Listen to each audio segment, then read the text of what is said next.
الله الرحمن الرحیم. محترمه ورونه، ګورو دا پوښتنه کړې ده چې د احرام د تړلو طریقه راوښیه.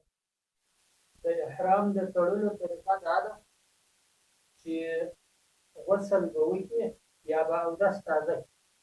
غسل ښه دی. د هغه څه وروسته چې غسل یې وکړي نو بیا هغه خپلې جامې چې وي د هغو پر ځای باندې به دا داسې کړي.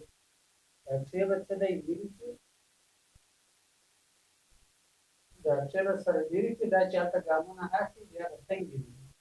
بل دا به داسې کړي، بیا به یې دی روان،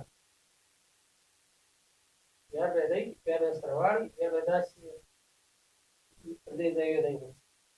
دا چې دلته داسې وکښلې، ورته معنا دغه یې دی وکړي.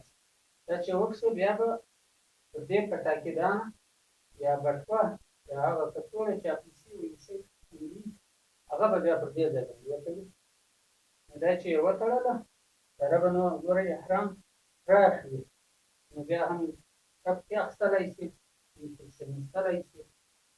او بیا پټو بیا چې دی هغه داسې کېږي، هلته بیا نقل چې کوي که بیا دوه رکعته نقل کولی شي هغه دې هغه چې کوي داسې بس دا به دی کوي، نو دوه رکعته لمونځ به وکړي.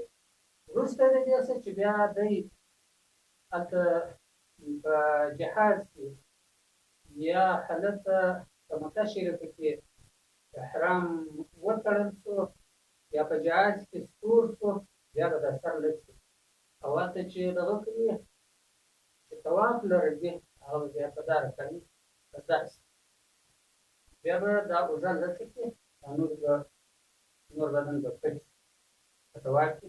بس دا د احرام د تړلو طریقه ده، دا مه هېروئ. نورې خبرې به بیا ته یې پوښتنه کوئ، موږ